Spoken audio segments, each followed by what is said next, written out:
সব গুঞ্জন শেষে বাংলাদেশ ক্রিকেট বোর্ড প্রকাশ করেছেন টি-20 ক্যাপ্টেনের নাম। 2026 বিশ্বকাপ পর্যন্ত উইকেট কিপার ব্যাটার লিটন দাসকে টি-20 অধিনায়কের দায়িত্ব দিয়েছেন বাংলাদেশ ক্রিকেট বোর্ড বিসিবি। তার নেতৃত্বে চলতি মাসে সংযুক্ত আরব আমিরাত ও পাকিস্তান সফর করবে বাংলাদেশ ক্রিকেট দল। রোববার 4 মে 2 সিরিজের জন্য 15 সদস্যের দল ঘোষণা করেছে বিসিবি।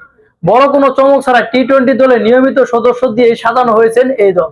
চোট থেকে সেরে উঠতে চিকিৎসার জন্য এখন ইংল্যান্ডে অবস্থান করছেন পেসার তাসকিন আহমেদ। তার অনুপস্থিতিতে পেস বিভাগের দায়িত্ব সামলাবেন মুস্তাফিজুর শরীফুলরা। এর আগে সংক্ষিপ্ত ফরম্যাটে ক্রিকেটের নেতৃত্ব ছেড়ে দিয়েছেন নাজমুল হোসেন শান্ত। এছাড়াও ইনজুরির কারণে সিরিজ দুটিতে খেলতে পারছেন না তাসকিন আহমেদ। তার অবর্তনে পেস ইউনিটের অভিজ্ঞ মুস্তাফিজুরের সঙ্গে দেখা যাবে নাইট রানার তানজিদ হাসান সাকিবদের। এছাড়া মোটামুটি টি-20 দলে নিয়মিত মুখদের নিয়ে স্কোয়াড ঘোষণা করেছে বাংলাদেশ ক্রিকেট বোর্ড বিসিবি। সংযুক্ত আরব আমিরাতের বিপক্ষে 17 এবং 19 শাহরাজ ক্রিকেট স্টেডিয়ামে অনুষ্ঠিত হবে এই ম্যাচ দুটি। এরপর এই মাসে শেষ দিকে গড়াবে পাকিস্তানের বিপক্ষে বাংলাদেশের অ্যাওয়ে সিরিজ।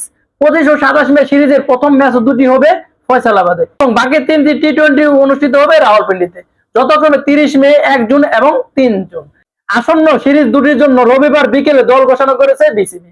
ধারণা করছে আসন্ন 2 সিরিজের নেতৃত্ব দিবেন লিটন কুমার দাস। আমিরাত ও পাকিস্তানের বিপক্ষে সম্ভাব্য স্কোয়াডে যারা রয়েছেন তারা হচ্ছে লিটন কুমার দাস, তিনি অধিনায়কের দায়িত্ব পালন করবেন। তাছাড়াও রয়েছেন তানজিদ হাসান তামিম, হাফেজ হোসেন ইমন, তাওহিদ হৃদয়, শামীম হোসেন পাটোয়ারি, জাকির আলী অনিক, মেহেদী হাসান মিরাজ, নুরুল হাসান সোহান, শেখ মাহাদি, রিশাদ হুসাইন, শরীফুল ইসলাম, নাসুম আহমেদ, নাহিদ রানা, তানজিদ হাসান সাকিব এবং মুস্তাফিজুর রহমান।